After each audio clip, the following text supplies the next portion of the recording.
So ఇప్పుడు మనం సొమాలియాలో ఉన్నాం కదా, సొమాలియాలో ఫేమస్ అయిన ఒంటి పిజ్జా తినడానికి వచ్చామండి. ఎందుకంటే చికెను మటన్ వీళ్ళకి దొరకదు కాబట్టి వీళ్ళు ఒంటిని బాగా ప్రిఫర్ చేస్తారు. మీకు ఇప్పుడు ఒంటి పిజ్జా తిని రుచి చూసి చెప్తాను అది ఎలా ఉందో. సో అదిగోండి క్యామెల్ పిజ్జా అని ఉంది, ఇదిగోండి క్యామెల్ పిజ్జా హలాల్ అని ఉంది. సో మీరు చూసుకుంటే నోరూరు నుంచి సొమాలియా ఒంటి పిజ్జా మనకు వచ్చింది. ఎప్పుడు పిజ్జాలు తిన్నాను కానీ ఒంటి పిజ్జా తినలేదు. సో మన ఒంటి పిజ్జా రుచి చూసి చెప్తాను ఎలా ఉందో.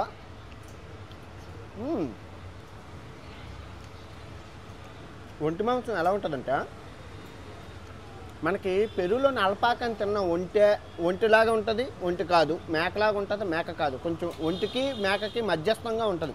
అలా ఉంది టేస్ట్. కానీ ఒంటి మాంసం బాగోదు అనుకుంటారు కానీ చాలా బాగుంటుందండి. నిజంగా మేక ముదిరిపోయిన మేక టేస్ట్ వస్తుంది, చాలా రుచిగా ఉంటుంది. నాకైతే నచ్చింది, బాగుంది, డెలిషియస్గా ఉంది. ఒంటి పాలు ఒంటికి మంచిది, ఒంటి పిజ్జా కూర ఒంటికి మంచిది. ఇంకా సొమాలియా అంటేనే ఒంటి మాంసం, ఒంటి కూర, ఒంటి పచ్చడి, ఒంటే అంతా ఒంటిమయం.